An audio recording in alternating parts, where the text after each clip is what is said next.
Hola, buenas tardes, bienvenidos de nuevo aquí a las clases del alma, la cualidad de la vida.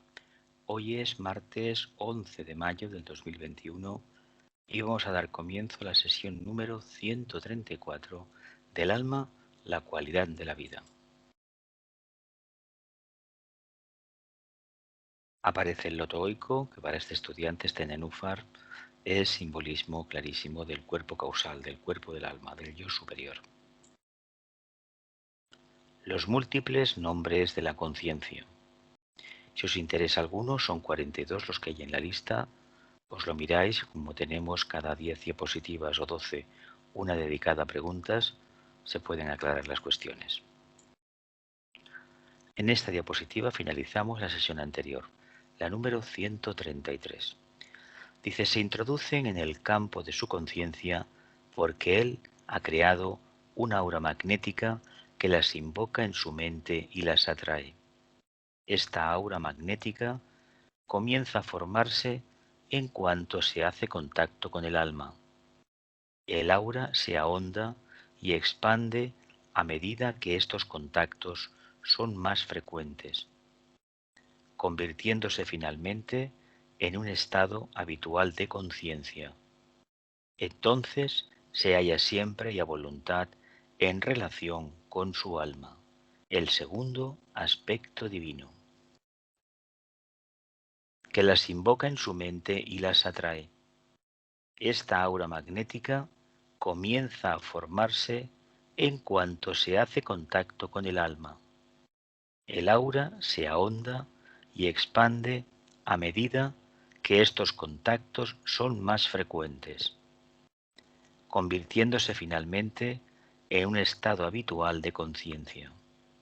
Entonces se halla siempre y a voluntad en relación con su alma, el segundo aspecto divino.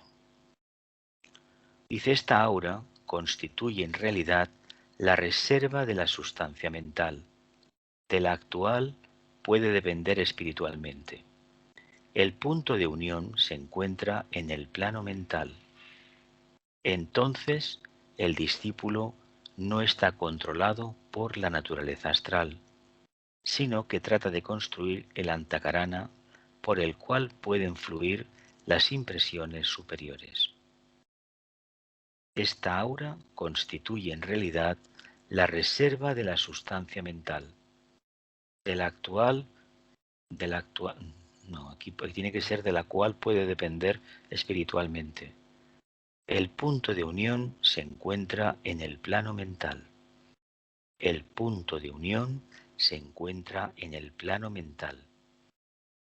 Entonces el discípulo no está controlado por su naturaleza astral, sino que trata de construir el antakarana, el puente de luz, por el cual pueden fluir las impresiones superiores.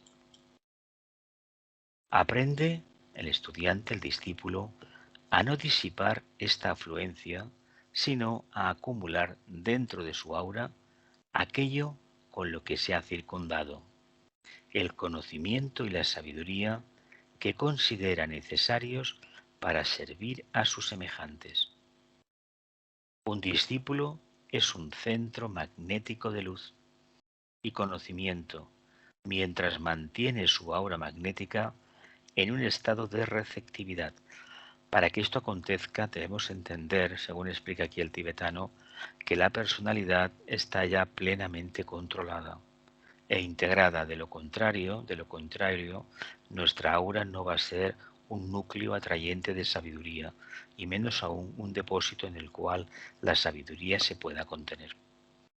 Para ello hay que hacer un esfuerzo bastante considerable para hacer que lo más elevado nos domine en todo momento, evitando que el pensamiento vaya a su libre albedrío y sobre todo, teniendo la personalidad aquietada, emocionalmente aquietada, serenamente expectante y, por supuesto, dispuesta a la acción en cualquier momento.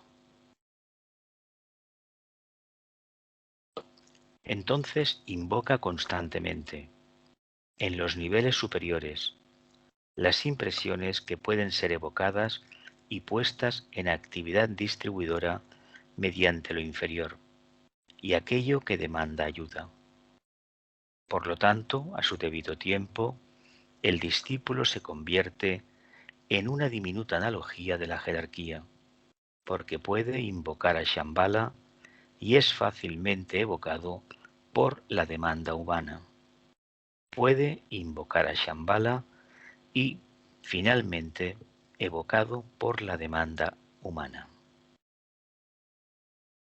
Para invocar hay que reconocer una cosa, hay que estar dispuesto a dar todo aquello que uno tiene. Generalmente lo primero que nos van a pedir va a ser sabiduría. Y si la poca que tenemos no la compartimos, no tendremos ningún derecho a invocar más, porque no evocamos lo que ya tenemos. El aura de que cada uno ha creado alrededor del núcleo central del yo o alma en encarnación es un fragmento de la superalma una que trae el ser a la manifestación. El aura que cada uno ha creado alrededor del núcleo central del yo o alma en encarnación es un fragmento de la superalma que trae el ser a la manifestación. O sea que aquello que podemos ver y que asociamos con el aura, en realidad es una parte ínfima de lo que en realidad somos. Por favor, los ruidos. Registro de impresiones. La capacidad para interpretar las impresiones registradas se adquiere a medida que el aura mental se desarrolla bajo la influencia de la mente mantenida firme en la luz del alma. El discípulo aprende que toda verdad registrada es susceptible de innumerables interpretaciones y que ellas se revelan con más claridad a medida que pasa una iniciación tras otra y desarrolla la respuesta consciente.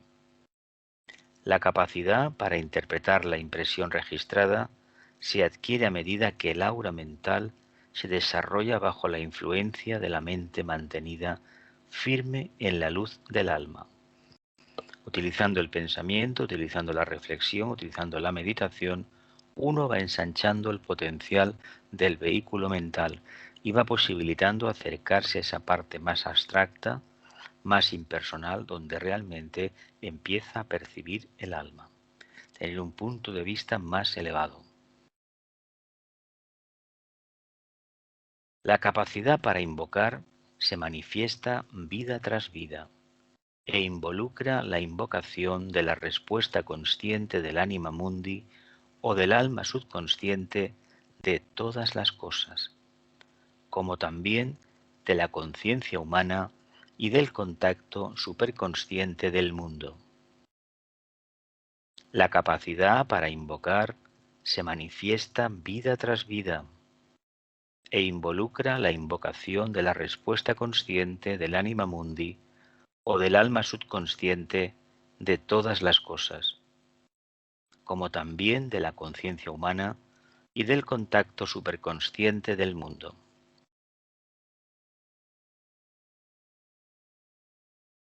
Esta capacidad se desarrolla a medida que el estudiante recorre el sendero del discipulado, hallando con frecuencia en las primeras etapas mucha confusión, psiquismo astral y falsas interpretaciones. No debe preocuparse demasiado, pues todo lo que se requiere es experiencia, que se adquiere por medio del experimento y su expresión en la vida diaria. Todo lo que se requiere es experiencia, que se adquiere por medio del experimento y su expresión en la vida diaria. Uno investiga, obtiene una conclusión, la pone en práctica, va viendo su utilidad y poco a poco va adquiriendo otro punto de vista. Esa es la evolución y eso es el sendero. Y ese es el trabajo que debemos realizar.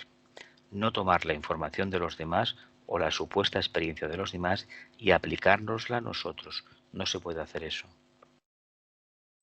En ningún caso, el conocido axioma de que se aprende a través de un sistema de prueba y de error ha sido tan aplicable como en la vida y experiencia del discípulo en probación. El conocido axioma de que se aprende a través de un sistema de prueba y error ha sido tan aplicable como en la vida y experiencia del discípulo en probación. O ponemos en práctica todo lo que hemos estudiado y leído, o realmente no tendremos experiencia. Y de la práctica que hayamos obtenido, extraigamos una síntesis. Y esa síntesis nos va a ser de utilidad hasta que se produzca otra revelación. Pero tomar la síntesis como experiencia propia, siendo de los demás, es un fraude. Cuando llega a ser un discípulo aceptado, disminuye el número de errores, aunque las pruebas, o sea, el empleo experimental de las numerosas y distintas energías, sean muchas y por lo tanto abarquen un campo más amplio de actividades. Ante todo, el discípulo debe ser científico. Debe alejarse de esa idea del sexto rayo, de dar las cosas por hechas porque uno cree, porque uno lo ha visto, porque uno le parece. Lo debe de poner en práctica. Por eso, cuando vayamos avanzando, nos vamos a dar cuenta que todo aquello que en un momento en el sendero de aspiración o las primeras etapas nos parecía maravilloso y lo cogimos como propio, lo aceptamos como tal, debemos reconocer que no tenemos capacidad de respuesta, no tenemos suficiente conciencia sobre ciertos temas y por lo tanto no podemos elucubrar nada, ni extraer ninguna conclusión. Esto es aplicable a los vehículos de la personalidad, a la existencia del alma, el ashram, el maestro, la jerarquía, los rayos, cosmogénesis, antropogénesis. ¿Qué experiencia tenemos? ¿Tenemos capacidad realmente manásica de establecer analogías? ¿Tenemos capacidad de abstraernos en un pensamiento simiente y buscar una síntesis? Si no es así, todo es muy bonito, es una gran colección de supuestas verdades espirituales. Digo supuestas porque nosotros no las hemos experimentado. Y la respuesta nuestra suele ser siempre muy baldía, muy nativa. Sí, porque a mí me lo parece. ¿Por qué? Porque mi plexo solar lo dice así, porque mi enfoque de alma es hacia el mundo de la personalidad o de una parte del vehículo emocional. Eso no nos vale. Hay que profundizar más y más. Y ya veremos lo que dice a veces la intuición, que nada de lo que hemos realizado tiene valor.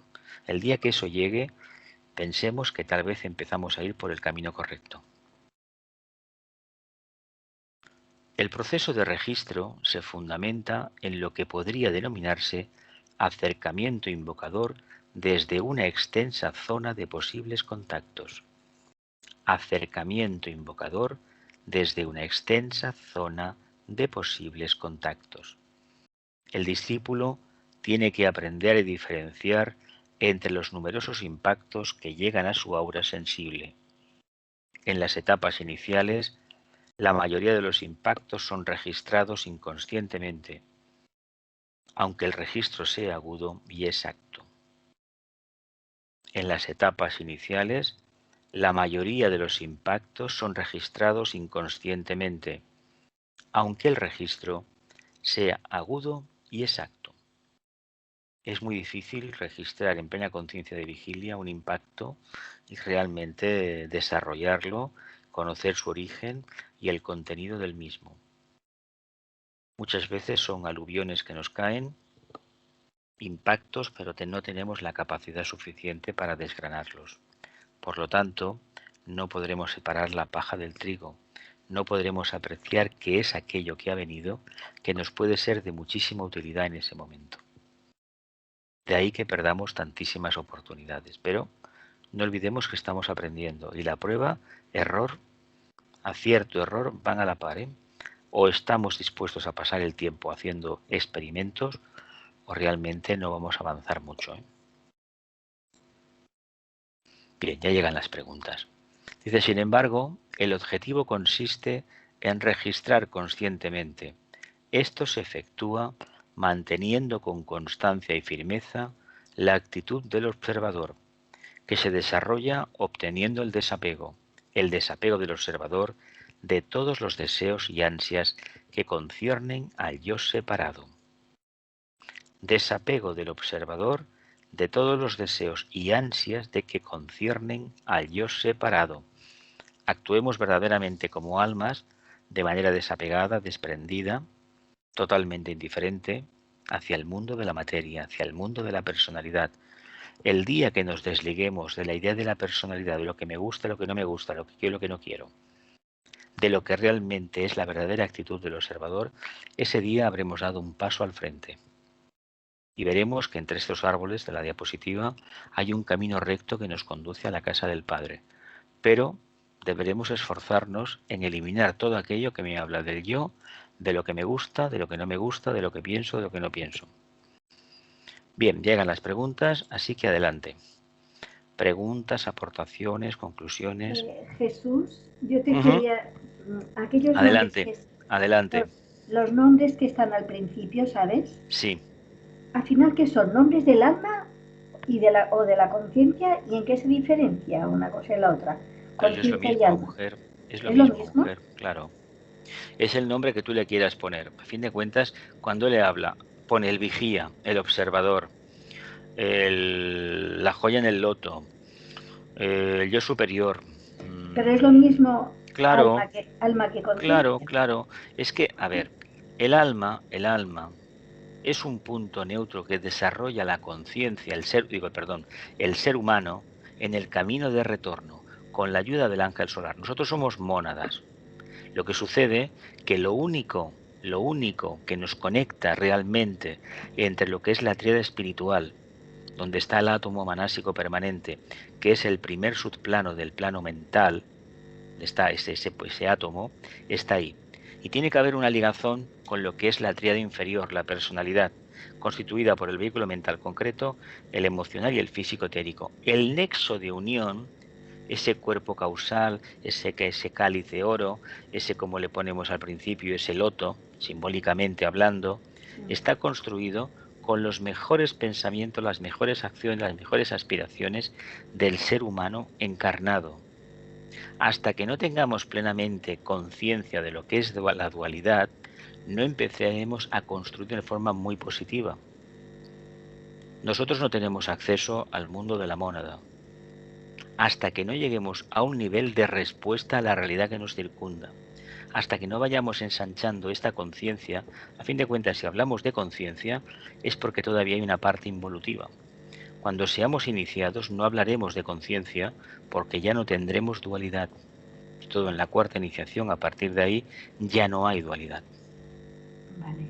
El nombre que le quieras, es decir, el nombre que le quieras dar. A fin de cuentas, él aparece en el libro 42 nombres, pero yo recuerdo hace un par de años o 3, en un grupo de estudio, encontramos 4 o 5 más. ¿Por qué? Porque esto es pensar.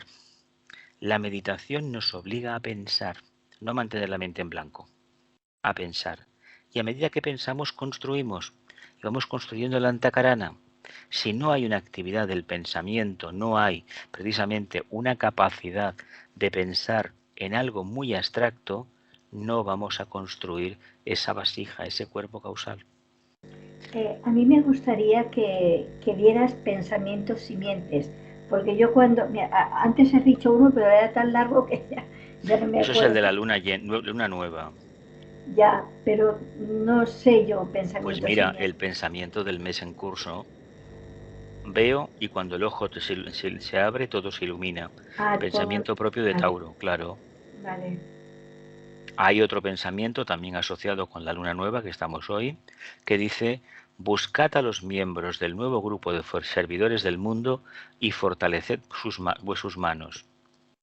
A ver, la luna llena es propia de acercamiento a la jerarquía, pero la luna nueva, que es cuando más oscuridad hay en el día, durante el día del mes, debemos acercarnos a los miembros del nuevo grupo de servidores del mundo. ¿Con qué finalidad? Que suplan la influencia de la jerarquía, porque está trabajando en su campo, está expectante. Por lo tanto, cuando hay oscuridad no puede intervenir. Somos nosotros los que estamos encarnados, aspirantes, discípulos o lo que seamos, los que debemos suplir la luz de la jerarquía. ¿Cómo? Trabajando positivamente el pensamiento. Por eso es muy importante que lo que hagamos hoy, los pensamientos que tengamos y la actividad interior que tengamos, que sepamos que la luna nace.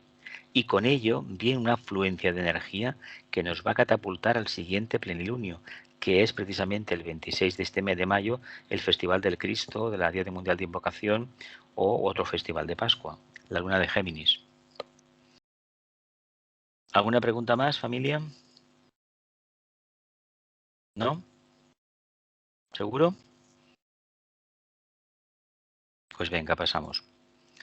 Por lo general, en las primeras etapas, el único deseo del discípulo es registrar impresiones de la jerarquía, prefiriéndolas a las impresiones de su propia alma o de los factores humanos que lo rodean, sus semejantes, o el medio ambiente y las circunstancias que estos crean. Hay que decir una cosa. Yo me parece que, bueno, toda la gente que he conocido que está en el camino, en un momento determinado, bueno, y un servidor también, por supuesto, su única preocupación era recibir impresiones en la jerarquía. Es nefasto por una razón muy sencilla. Acontecer acontece, no es falaz, no. Lo que pasa es que eso ciega bastante. No hay que esperar que vengan esas impresiones, hay que estar muy atento y cualquier circunstancia que nos acontezca que entre dentro del capítulo de algo que es indescifrable, que tiene un contenido y que puede ser una vía de revelación, debe ser considerada. Si después descubrimos que detrás de esa experiencia estaba algún compañero avanzado de las ramas, estaba el propio rama o el propio maestro, pues mejor que mejor. Y si no lo descubrimos, pues podemos decir valientemente, y no nos equivocamos, que fue un ángel, un deva, que nos inspiró algo. Un deva enviado pues precisamente desde arriba para revelarnos un punto que todavía tal vez no teníamos suficientemente clarificado. Voy a releer. Dice, por lo general, en las primeras etapas, el único deseo del discípulo es registrar impresiones de la jerarquía, prefiriéndolas a las impresiones de su propia alma o de los factores humanos que lo rodean, los seres humanos, o el medio ambiente y las circunstancias que éstos crean. No olvidemos que si anhelamos continuamente recibir impresiones de fuentes superiores, tal vez no nos demos cuenta que en el lugar en que nos encontramos, que nos puede parecer anodino y mediocre, puede que se encierre un tesoro, una veta de oro, que todavía no hemos sido capaces de percibir. Los señores del karma no se equivocan nunca. No olvidemos que nosotros hemos escogido genéricamente las circunstancias de nuestra vida, el nacimiento, el desarrollo de la misma, no en el detalle, y la forma en que vamos a marchar. Por lo tanto, no reneguemos del lugar donde estamos o donde hemos encarnado. Y si no nos gusta el lugar donde hemos encarnado y tenemos posibilidades, cambiemos de lugar y probablemente tengamos el mismo problema. No nos va a gustar porque no nos revela aquello que creemos que merecemos. No. Aceptemos lo que tenemos con sentido crítico, positivo, analicemos, meditemos, reflexionemos y ya descubriremos qué razón de ser hay detrás de toda la apariencia que nos envuelve. Mantengámonos de forma consciente como este peregrino sentado en la montaña viendo la salida del sol, pero no nos quedemos todo el día contemplando eso. Eso sirve para dar una bendición y una afirmación de que la vida continúa, de que el contacto con la conciencia no se pierde nunca. Dice, anhela lo que podríamos denominar la impresión vertical. Este móvil, por ser en gran parte autocentrismo, hace que el discípulo se introduzca introspectivamente en sí mismo, siendo esta la etapa en que muchos aspirantes se convierten en prisioneros, hablando en sentido astral, porque registran en su aura magnética las múltiples formas mentales motivadas astralmente por lo que ellos creen, esperan y suponen que les impartirá la impresión vertical. Si aprendiéramos a ser neutros en nuestra invocación, en nuestro pensamiento, en nuestra meditación, y tener clarificado, aquietado completamente nuestro vehículo emocional, las aguas, veríamos que no se trata de tener impresiones ni de colores, ni de devas, ni de no sé qué, ni de seres que vienen a darnos la luz, y menos caer en las tentaciones estas cuando se tiene un contacto, porque esto es una realidad bastante palpable y no hay que criticarla, de encontrar entidades que te dan, vamos, que te enjabonan, te dan un mensaje, pero en el cual te están diciendo que tú eres poco menos destinado a salvar una parte de la humanidad. Cuando esto acontezca, tened en cuenta que no nos están diciendo la verdad. Esa entidad, lo que sea, no nos dice la verdad. ha cogido una parte de nuestro anhelo de ser algo importante, porque lo que tenemos a nuestro alrededor no nos gusta o no nos aceptamos internamente, y a todo eso, esta entidad, este Deva, este ángel, que tiene una evolución inferior a la nuestra, nos ha dado ínfulas de grandeza que al final lo único que hacen es confundirnos. Todo lo que percibamos internamente, seamos valientes, sometámoslo al juicio de la mente fría, analicemos, esperemos, observemos, investiguemos en definitiva. Y con el tiempo ya veremos. Tengamos en cuenta que la impresión vertical tiene una finalidad: desarrollar la capacidad de acción trabajando a nivel horizontal.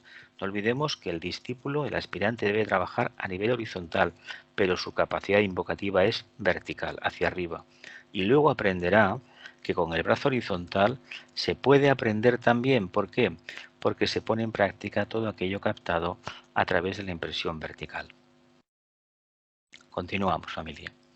Dice, establecen fácilmente contacto con las contrapartes astrales de los mundos superiores, que están reflejados, por lo tanto distorsionados, en el plano astral.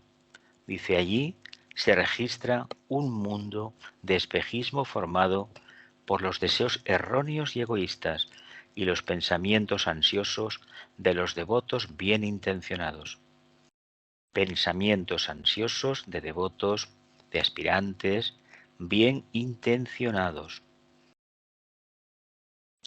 Se establece contacto fácilmente con las contrapartes astrales de los mundos superiores.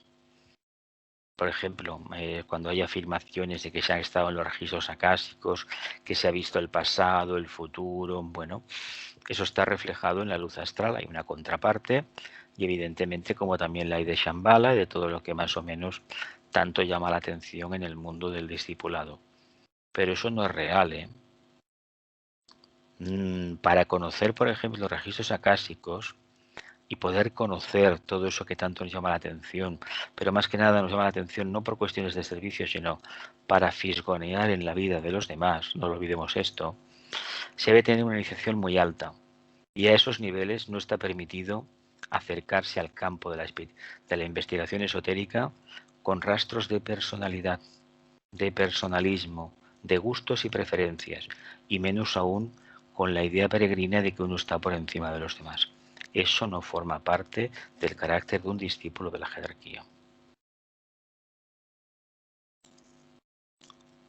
No es necesario que me extienda sobre esto. Todos los discípulos, en alguna etapa de su entrenamiento, tienen que abrirse camino a través de este aspecto del espejismo, y al hacerlo depuran e intensifican el aura magnética, clarificando simultáneamente el mundo astral que los circunda con el que están en contacto. Si tenemos alguna duda, reflexionemos en esta fotografía que me la enviaron hace unos años, no sé de dónde viene, creo que está retocada, podría ser. Es una forma muy clara de entender lo que es el sendero. Uno camina entre brumas, pero hay una luz superior que le está dirigiendo, y a medida que va por el camino la luz está, y cuando ha pasado ya, esa luz ya no está, ¿verdad? Pues, ¿no será que esta luz es la que uno lleva dentro? Y allí donde esté, la va a acompañar. Tal vez, ¿qué tiene este ser aquí? Pues tiene un cayado para apoyarse en el suelo, ¿no? Lleva lo indispensable y está en un camino. El camino de redención de la materia. De ahí el color oscuro, ¿no? Pues tenemos ahí un buen motivo para reflexionar y comprender qué es la impresión vertical y cuál es el trabajo horizontal que debemos desarrollar.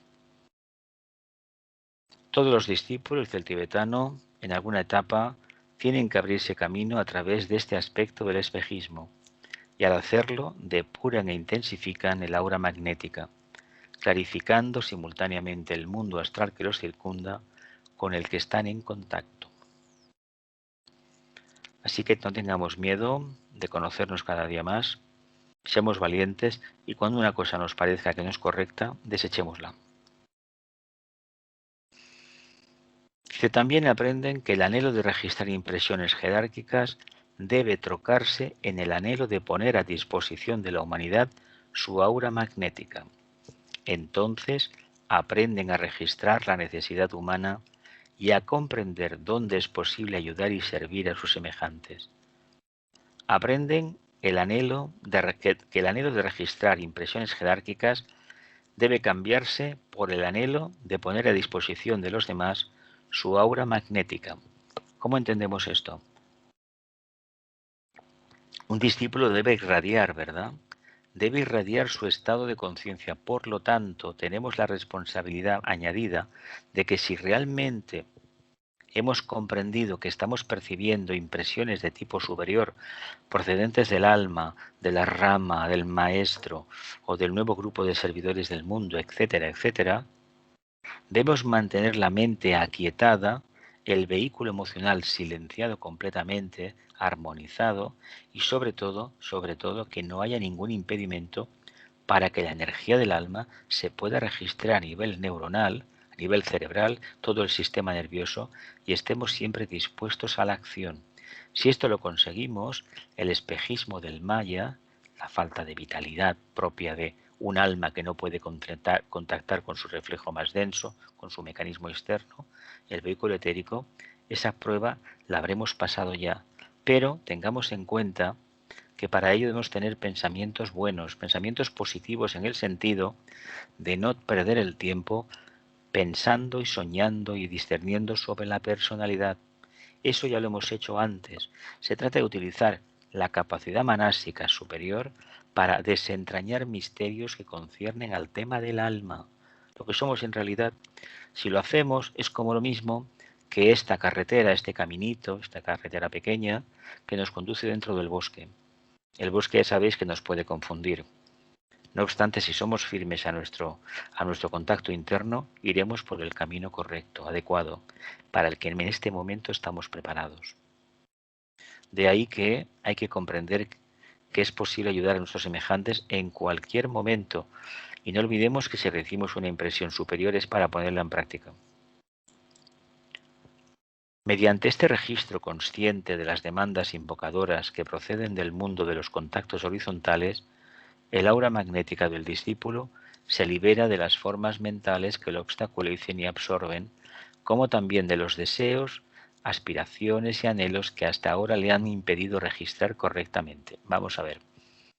Que si tenemos amor de verdad, tenemos una mente amorosa en el sentido de que no la utilizamos en sentido negativo, utilizando el quinto rayo como un cuchillo, un estilete que va cortando una cosa a la otra, sino que tenemos la capacidad de síntesis basada en la percepción de una conciencia integradora basada en la ley del segundo rayo, lo que sería la ley de integración.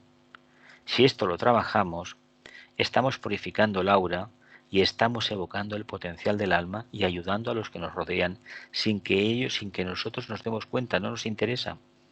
Pero ellos se van a encontrar mejor en nuestra presencia y hablando con nosotros, contactando con nosotros o incluso sin conocernos personalmente. El discípulo deja de crearlas y las formas mentales creadas se desvanecen o atrofian por falta de atención. Un pensamiento, una forma mental, cuando no se la alimenta, ¿muere de qué? Pues muere de hambre, de inanición, ¿no?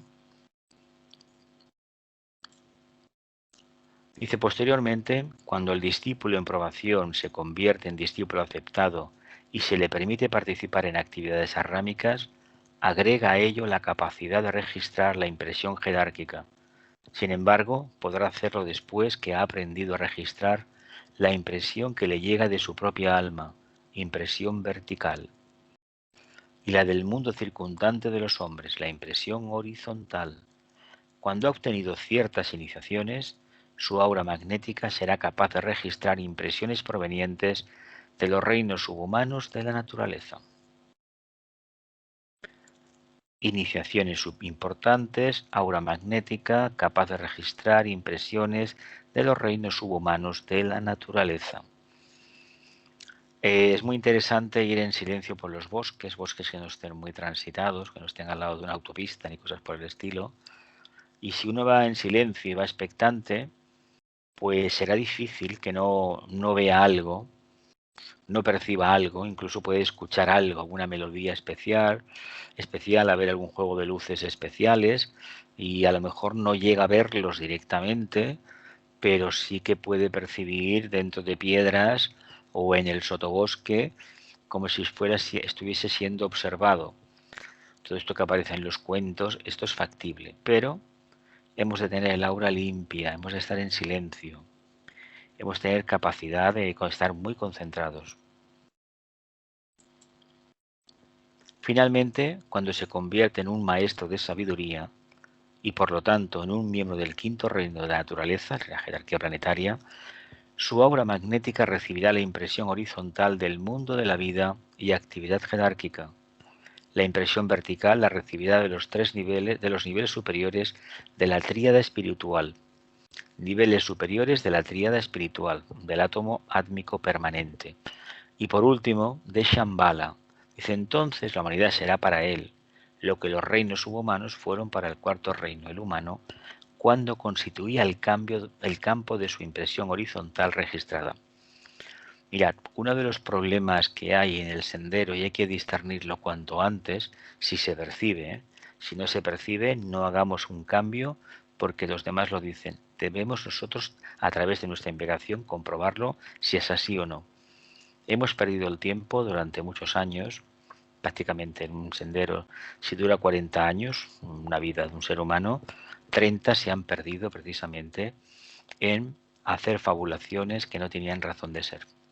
Hasta que uno un día se dio cuenta que él era ni más ni menos el factor que iba a revelar esa luz que tanto quería ver en el mundo, en su medio ambiente.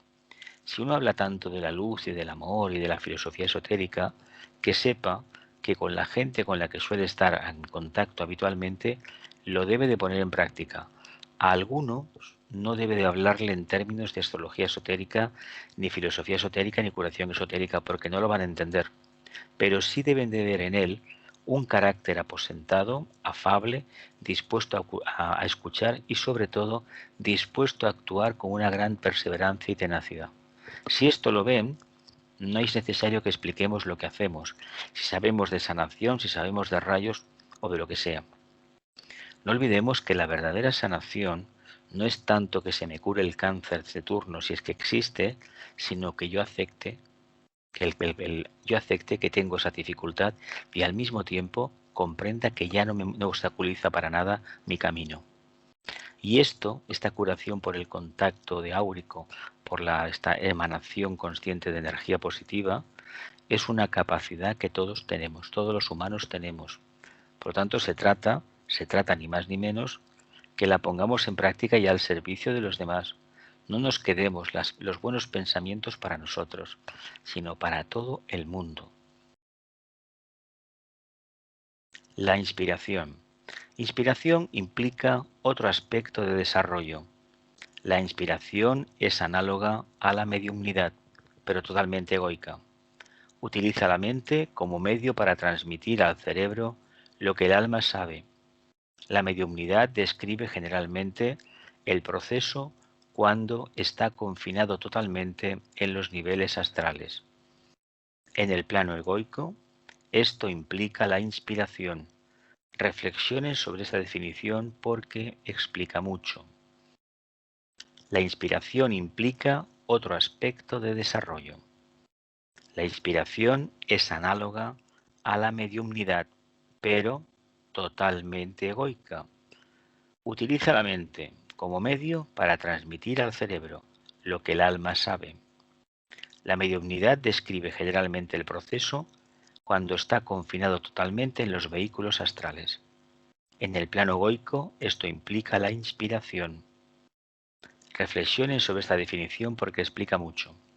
Hay inspiración en tanto y en cuanto uno actúe como alma, habrá inspiración. ¿Actuamos como personalidad? Pues bueno, habrá ni más ni menos un registro, pero será netamente astral. Que eso es básicamente ese contacto, esa inspiración es mediumnidad, que es la que, pues bueno, está muy extendida porque la evolución de la humanidad es la que es. Y no se puede alcanzar una etapa superior si la anterior no está completamente trabajada. Fuentes de inspiración. Los que se preparan para la iniciación deben inevitablemente trabajar solos. Recuérdenlo, como saben, hay 3 fuentes de inspiración que indican al discípulo que lucha en el plano físico, su meta.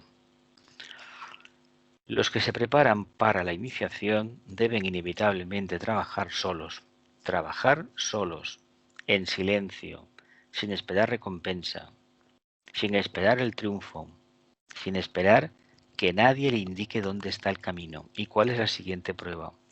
Como saben, hay 3 fuentes de inspiración que indican al discípulo que lucha en el plano físico, su meta.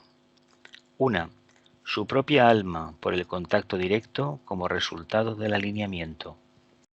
Su propia alma por el contacto directo como resultado del alineamiento. El maestro por la impresión como resultado de la sensibilidad. El maestro por la impresión como resultado de la sensibilidad. El grupo rámico por el servicio prestado como resultado de la interacción. El grupo rámico por el servicio prestado como resultado de la interacción. Venga, preguntas, reflexiones. ¿Nadie pregunta? A ver, Jesús, mira, hoy cuando hemos comenzado, que siempre miro uno de los términos esos que salen al principio, he visto el ángel de la presencia. El ángel de la presencia tiene que ver y va apareciendo en la medida que el aura es magnética. El alma, es el alma. Es el alma. Claro. Y cuando llega la prueba escorpiniana, la prueba de la transformación, es ni más ni menos enfrentarte con esa parte del alma que todavía es instintiva, que constituye el no yo o el morador en el umbral. Son infinidad de nombres para hablar de lo mismo, de dualidades. Yeah. Y me ha gustado mucho hoy lo que hemos leído, es muy interesante, ¿no? Es un maestro. Sí. Bueno, es un maestro, pero llega, a veces se complica un poco más para llegar, pero hoy ha llegado. Bueno, fuego cósmico que es complejo, es como la una secreta, es compleja, algunos párrafos de Blavatsky, pero luego es fácil, asimilable. De todas maneras, todas aquellas cosas que nos van llegando, esto último que ha dicho de esas sensaciones que a veces pueden ser mediúnicas. Las impresiones, sí. Si son del astral, eso es mediunidad, que es... A ver, hay que reconocer cómo ha funcionado la historia evolutiva de la humanidad. Las primeras razas ya tuvieron bastante con desarrollar los 5 sentidos. A ver, lo primero, el tacto, el gusto, el oído, el olfato, la vista, ya tuvieron bastante para orientarse con eso. Y esto es lo que ha hecho que el pueblo ario, la conciencia ariana, tenga en los 5 sentidos, las 5 entradas de la mente, el sexto sentido, el condensador de los 5 sentidos, sentido común, pues tenga precisamente su razón de ser. Pero el pueblo atlante, lo que fue anterior al pueblo ariano, la conciencia ariana, desarrolló desde muy temprano el tema de la mediumnidad. ¿Por qué? Porque antes de que naciera la mente, existía una impresión, un me parece, un sentido que hablaba de una realidad interna y externa basada en esta visión astral que existía, pero no se quería utilizar otro más, no se quería decir una herramienta más como era incipientemente. ¿Por qué? Porque ponía en duda todo lo que uno percibía. Si conocéis compañeros, compañeras que tienen la capacidad de ver, de intuir, tienen esta capacidad de ver las auras, a veces eso no indica que sean siddhis superiores, más bien inferiores, por debajo del diafragma. Pero claro, para el que los tiene, le dan una profundísima seguridad. ¿Por qué? Pues porque los demás básicamente no los tienen, y que porque muchas veces le han servido de ayuda. Ahora bien, llega un momento que esa capacidad, esa cualidad, entre comillas, se convierte en un obstáculo cuando ya no se controla y cuando uno, después de experiencias y de reflexiones, sigue todavía con ese punto de vista que le facilitó esa visión interna que tenía. Ya. Y lo que dice del vehículo astral, Ujú. Ahí es para hacer una estampita y repartir, ¿eh? Claro, claro, porque es que le damos Es una que me importancia, parece que eso es, está por todas pero es que partes, yo el creo. día que seamos conscientes del potencial que tiene, por ejemplo, el chakra laringio, donde está la mente, es el chakra de la humanidad, como se dice habitualmente, de los tres chakras. Ya sabéis que el coronario corresponde a Shambhala, el cardíaco a la jerarquía y lo que es el factor humanidad, el manásico, es el centro laringio. El centro laringio, cuando se abre, cuando ya empieza a funcionar bien, tiene una capacidad de expresar una síntesis, una capacidad de belleza en tanto y en cuanto crea con la palabra frases armónicas y un contenido maravilloso. Esto Vicente y todos los iniciados, esa capacidad la tienen, unos más que Ya, otros, unos más que otros. Un lenguaje florido es más bien propio, no de almas de primer rayo, sino de segundo, personalidades de primero tal vez, pero en realidad eso lo que hace es que captas y con ese trabajo artesanal, profundo, intenso del centro laríngeo, porque está muy abierto, está recibiendo del alma una energía muy potente, porque se la ha quitado ya por evolución a los chakras inferiores, bueno, presenta una realidad que prácticamente uno diría que es el tercer ojo al 100% abierto, y seguramente que no es así. Pero los chakras superiores, porque todavía no tenemos una experiencia clara, pero el día que la tengamos nos vamos a que seguramente vamos a pensar que eso es lo máximo. Y es una etapa más, ¿eh? Una etapa más hasta que consigamos vivir en los superiores.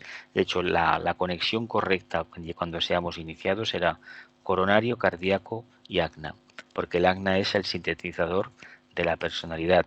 En biología, a lo que es el centro agna, y corresponde lo que sería la glándula esta, la glándula, ¿cómo se llama? no, La la hipófisis, hipófisis.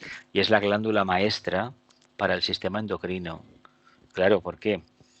Pues porque aquello todo que nos decían los tratados orientales, en el entrecejo está la razón de ser. Ahí está todo, condensado. Es muy importante que vivamos en el entrecejo. Y desde ahí, controlarlo todo. Eso sería actuar como almas. Pero bueno, el tiempo Ahí dirá. vamos. Ahí vamos. ¿Algo más? ¿No? ¿Alguna pregunta más, familia? ¿No?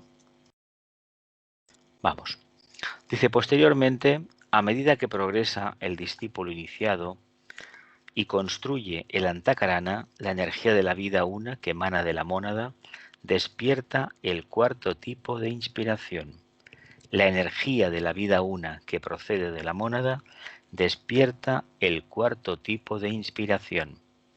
Antes habíamos hablado de los tres tipos, el del maestro, la propia alma y de todo lo que le circundaba, ¿verdad?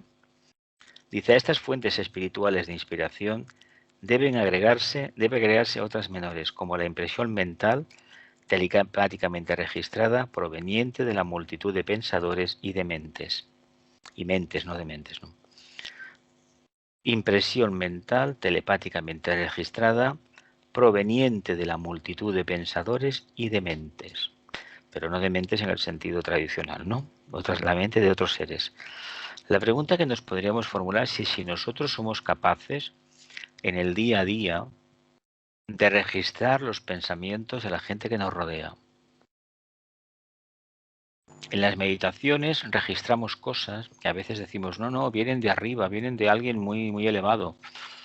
Y no nos damos cuenta que son ideas, formas que proceden de compañeros, compañeras que están meditando con nosotros. Esto lo vemos, ¿no? Habitualmente.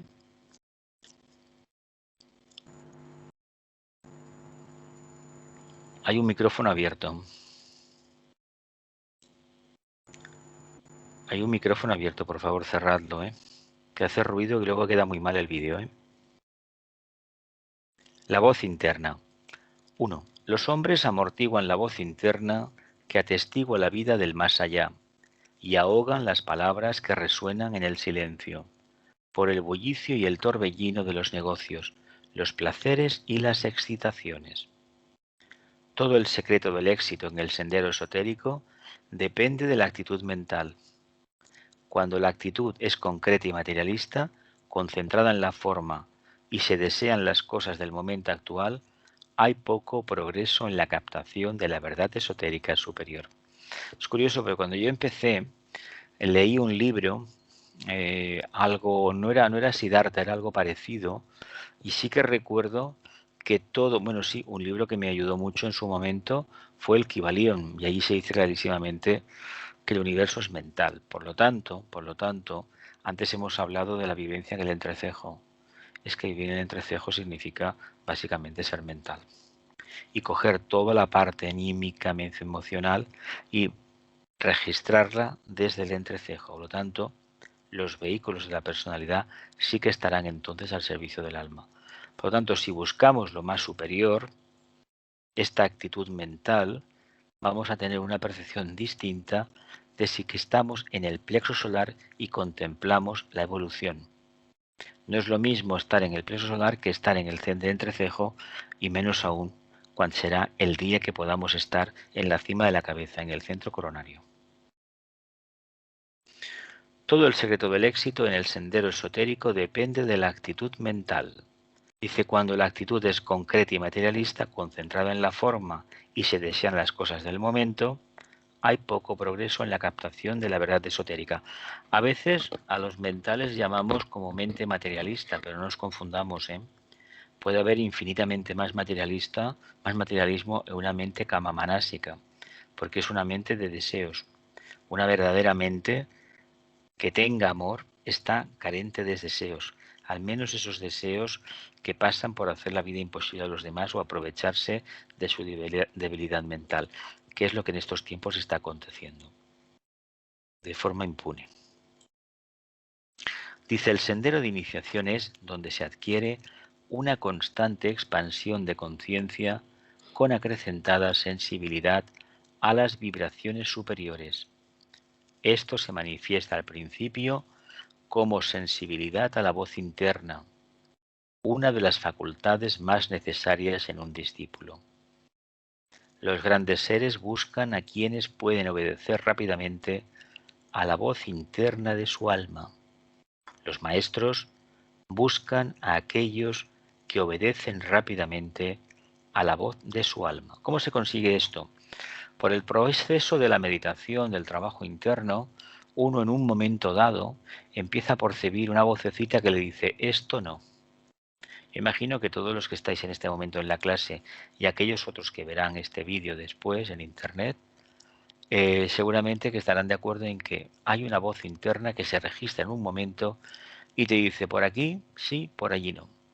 Si uno le hace caso, la escucha y le hace caso, y empieza a comprobar que haciéndole caso las cosas van de una manera y cuando no le hace salen de otra, quiere ya decir que hay una herramienta interna de contacto, una comunicación, una impresión. Esta impresión que procede del alma o de donde sea, o de la contraparte más elevada nuestra, como se desee denominarla, nos está indicando algo. Y eso nos debe de servir para entender cuál es el momento de nuestra evolución. No olvidemos que si no obedecemos a esta vocecita interna, no esperemos contactar con el maestro, ni con la jerarquía, ni con la rama, ni con nadie más, ¿eh? Y tampoco con un deva, como un ángel. Dice, nada satisface al verdadero investigador hasta que encuentra el camino, y nada sacia el deseo desde el centro de su ser, excepto lo que se halla en el hogar del Padre. Es lo que es porque habiendo probado todos los caminos menores, los ha encontrado deficientes y habiéndose sometido a muchos guías, solo ha encontrado ciegos conductores de ciegos. Ciegos conductores de ciegos. Después de andar 1000 caminos, 1000 maestros, resulta que todo lo que tanto buscaba lo llevaba dentro. Bueno, eso ya nos puede dar una idea de lo que hay. Ahora bien, no nos apliquemos esta receta, que es conclusión de otros que nos han precedido en el camino y que trabajaron con ahínco, y digamos que nosotros hemos encontrado al verdadero maestro sin haber trabajado, sin haber picado piedra o recorrido el camino. Porque entonces nos estamos engañando. Hablamos de una realidad de conciencia que no es nuestra. Y a la primera de cambio, cuando venga un movimiento por parte del karma o como se lo denomine, nos vamos a caer. Y vamos a tener una crisis muy fuerte. Por lo tanto, experimentemos y seamos fieles a esa vocecita interna que de vez en cuando habla. No le queda más que convertirse en su propio guía y hallar por sí solo el camino al hogar, el camino de retorno. Dice, de esa soledad, que es el signo de todo verdadero discípulo, nace ese conocimiento y confianza en sí mismo, que lo capacitará a su vez para ser un maestro. Esta soledad no es debida al espíritu de separatividad, sino a la condición del camino mismo. La soledad no es debida al espíritu de separatividad, sino a la condición del camino mismo. Los aspirantes deben tener presente esta diferencia. Uno no tiene una vida sólida y se aparta de los demás porque cree que es espiritual, sino porque comprende que está en un proceso de transformación interno, de aceptación de unas verdades que le resulta muy difícil estar en contacto con los demás, porque los demás tienen la vibración que tienen, la que se merecen, y uno empieza a descubrir que hay algo más. Y cuando uno lo descubre y tiene la obligación de ser fiel a lo que ha descubierto, no le queda más remedio que iniciar otro camino. Vivir no alejado de los demás, teniendo en su alma, en su conciencia, a los demás, pero a nivel de personalidad, a nivel de formas, vivir apartado. ¿A que conocéis a gente así, no? Pues adelante. Verdadero investigador es quien posee ese valor poco común que permite a su poseedor permanecer erguido y emitir su propia clara nota en medio del alboroto del mundo. Bueno, aquí tenemos una cruz, ¿no? Encima de unas piedras. Entendamos por qué está la cruz en este risco ventoso, que lloverá y en unas condiciones climáticas tremendas, pero no es un referente en el camino la cruz, bien entendida, pues convirtámonos en referentes del camino. ¿Cómo? Los pies en tierra, la actitud capricorniana es totalmente necesaria, redención de la materia y al mismo tiempo reivindiquemos la cruz, es nuestro karma. No culpabilicemos a los demás. Vivamos la cruz fija. Bonito, ¿verdad? Esa que mediante el ojo entrenado ve más allá de las nieblas y las miasmas de la tierra, hasta ese centro de paz que preside todos los acontecimientos terrestres, y mediante el oído atento y entrenado, habiendo captado un susurro de la voz del silencio, se mantiene a tono con esa alta vibración y por consiguiente está sordo a las seductoras voces menores. Esto nuevamente trae soledad y produce el alejamiento que sienten las almas menos evolucionadas cuando están en presencia de otras más avanzadas. Mediante el ojo entrenado ve más allá de las nieblas y las miasmas de la tierra, hasta ese centro de paz que preside todos los acontecimientos terrestres, mediante el oído atento y entrenado, habiendo captado un susurro de la voz del silencio. Se mantiene a tono con esa alta vibración y por consiguiente está sordo a las seductoras voces menores. Nuevamente trae soledad y produce el alejamiento que sienten las almas menos evolucionadas cuando están en presencia de otras más avanzadas. Nos está dando una pauta de diferentes percepciones y sobre todo imprimirnos un carácter un poco indiferente, evidentemente, para no depender exclusivamente de aquello que a uno le gusta o que no le gusta. No olvidemos que en el sendero nos debemos de desprender completamente de lo que me gusta y de lo que no me gusta. En el sendero debemos de descubrir qué es lo que debo hacer. No lo que quiero, lo que me gusta o lo que podría, no. Lo que debo hacer. Y esto es algo que cada uno debe descubrir por sí mismo. Ni lo que puedo ni lo que quiero, no, es lo que debo. Y eso habrá que descubrirlo poco a poco. Una situación paradójica tiene lugar cuando se le indica al discípulo que investigue el camino y sin embargo nadie se lo señala. Quienes conocen el camino no deben hablar, pues saben que el sendero es construido por el aspirante, así como la araña teje su tela desde el centro de su propio ser.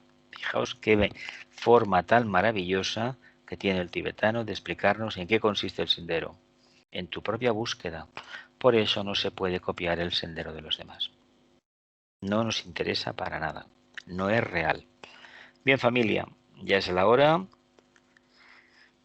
¿Hay alguna pregunta más?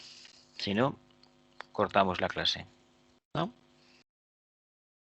Que la luz, el amor y el poder restablezcan el plan de Dios en la tierra. Que así sea y cumplamos con nuestra parte.